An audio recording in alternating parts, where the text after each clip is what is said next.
Goeienaand my Boeta en Sissa, wees gegroet in die wonderlike naam van Jesus op hierdie geseënde Dinsdag aand. Ek hoop julle het elkeen 'n wonderlike dag gehad en dat julle alles kon doen wat julle moes doen. Dankie dat ek die voorreg het om vir julle elkeen 'n aandgebed te kan bid. Kom ons sluit die oë. Here, baie dankie dat U ons gedra het deur hierdie dag. Dankie vir nog 'n dag wat in ons lewens gespaar was.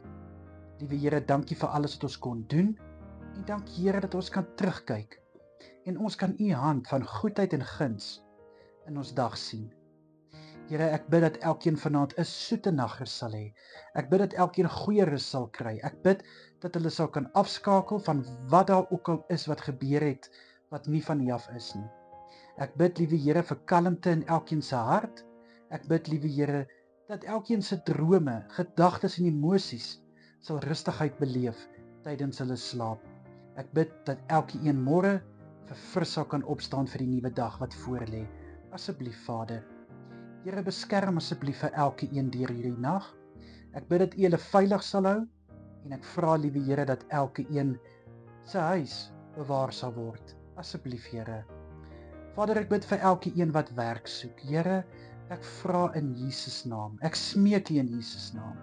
Vir hulle wat so gewillig is om te wil werk, vir hulle wat 'n verskil wil maak, vir hulle wat daarop uit is om vir hulle families te sorg, om vir hulle die beste te gee, bid ek asseblief, Here, om vir hulle 'n deur oop te maak. Geef hulle asseblief die geleentheid om hulle self te bewys.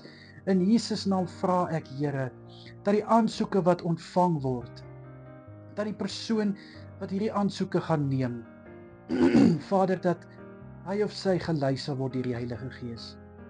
Dat hy of sy 'n besluit sal maak, Here, nie uit eie oordeel nie, maar liewe Here, uit dit wat hierdie kandidate vir hulle maatskappy kan beteken. Asseblief, Vader, dit is my gebed vanaand in Jesus naam, aan U alle eer, lof en heerlikheid. Amen.